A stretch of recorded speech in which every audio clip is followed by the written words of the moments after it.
to have him in the air.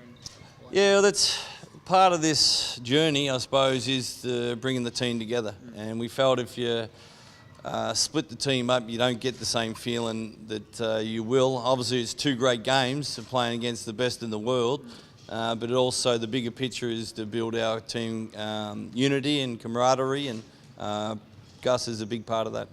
How ready do you feel for the challenge that's going to come your way? I would love to have a full healthy list with Gus and Damo out and playing, Tarico playing, but look, we'll put up a good show. So Tarico and Damo going to play? Oh, they'll play, yeah, but it just our main focus is the NBL season, and we want to make sure we're healthy for that first and foremost, and we'll make the decisions for that in regards to these two games. Did Damo have a setback, or did he just not play on the weekend because he's been injured and been old? A bit of all the above. You know, we had off-season surgeries, getting him back healthy, and we want to make sure he's flying at the start of the season and not a month before the season starts. So we've got a program for him, and we'll stick to it. You were missing a couple of big games for that last game of the Blitz, but you got blitzed. What do you take out of that? Yeah, disappointed how we played defence. We gave up way too many points to Adelaide, 108 points, and we certainly don't want to do that on a regular basis. We pride ourselves defensively, and we let ourselves down on that area. So that's a big area that we want to fix real soon. Has Adelaide sent a signal to the rest of the league? Oh, they're quality. Don't worry. You know, they were a championship final last year. They've changed some personnel, but they've still got the nucleus there. So they'll be up there without a question. How exciting is it to go over and have two cracks at NBA teams?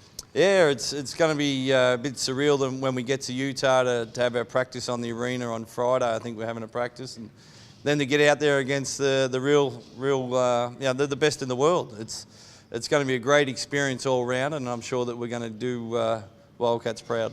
Do you go out and look at the opposition and plan for them, or is it all about you at this point of the year? Like how do you as a coach prepare them for the game? Yeah, it's all about us. Obviously, they've got some super talent and out there, but this time of the year, it's all focused about what we're doing and how we're going to achieve things and how we execute on the court, and looking forward to getting out there and playing against them. How confident are you of beating them? I'm sure that we'll do ourselves proud.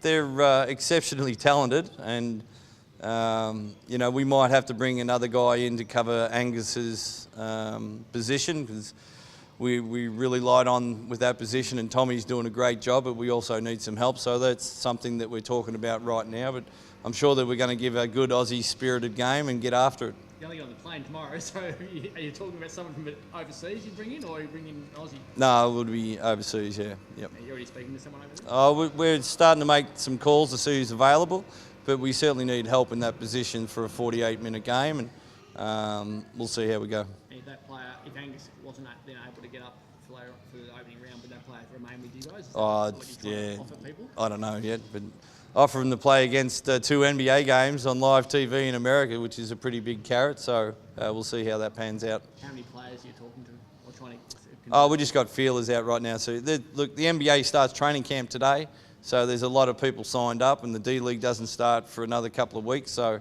we've got to find out who's available and if they want to play, and if they suit our personnel. And if it doesn't, we go with our squad. If we have the ability to bring someone in, we'll look at it. So do you need to know today before you go to play? No, you'll find out when you get it. Need to know before Saturday tip-off. Trev, you've been playing Lachlan Cummings and Reece Fade recently in the Blitz games.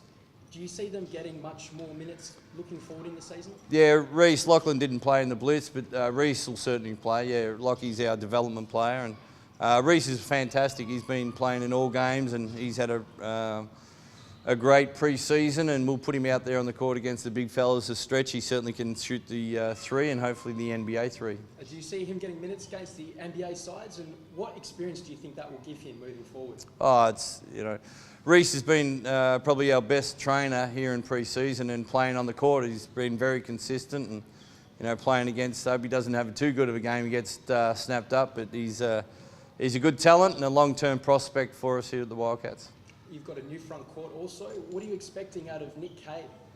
Yeah, well, Nick's, he played 4 games last week with the Australian team and the Blitz, so he's had a big workload. But typical Nick, you don't hear about it. He just goes to work, puts his hard hat on, and puts his body on the line every day. So he's doing a great job for us and can't wait for him to join the team full time. And the combination with Mitch Norton, do you expect them to be flowing straight away? I hope so. Yeah, I was really hoping Damo and Mitch could get out there together in the blitz. Unfortunately, that didn't happen. So we'll get those two guards out and try to cause a little bit of havoc in the backcourt. And you know, Nick and Mitch have had a good relationship for every year they've played almost in the NBL. So hoping we can cash in on that. You mentioned the 48-minute game. How much of a challenge is that at this point of the year, especially? Yeah, it's 3-minute games. It's a little bit different. Our timeouts are 2 minutes compared to our minute. The quarter breaks are longer, so it's a long, drawn-out game of 2.5, 3 hours. So, and obviously 48 minutes of playing. The guys haven't played that for a long time. I think Damo might have played back in the day when he was in Sydney playing, but it'll be a different experience for the guys. Different week for you. You're a Collingwood supporter, aren't you? Half the team barracks for West Coast. Well, I can't lose this weekend, can I? So when I'm in Victoria, I'm Collingwood. When I'm in Perth, I'm West Coast. So I can't go wrong. But it's fantastic just to watch what Simo's done with the Eagles and the injuries that they've had and the excuses that they had, and they haven't cared whatsoever. They just get out and play the West Coast style. So it's going to be. Hopefully, we can find a TV to watch it. You're watching it surely from somewhere. Hopefully, yeah, we can. We'll make some calls and make sure we can get it there live somewhere. And how big is it, as a Collingwood fan, let's talk about you from the other perspective, these guys barrack for West Coast, and you know Simo, but you will be barracking for the black and white, won't you? Oh, look, I barrack for the people that, you know, I've been Collingwood since I was childhood, but I got more relationships here and with other teams, with Hawthorn, with West Coast and Brisbane. So I kind of wish the people I know do well, and I just hope it's a good game. I'm sure it's going to be.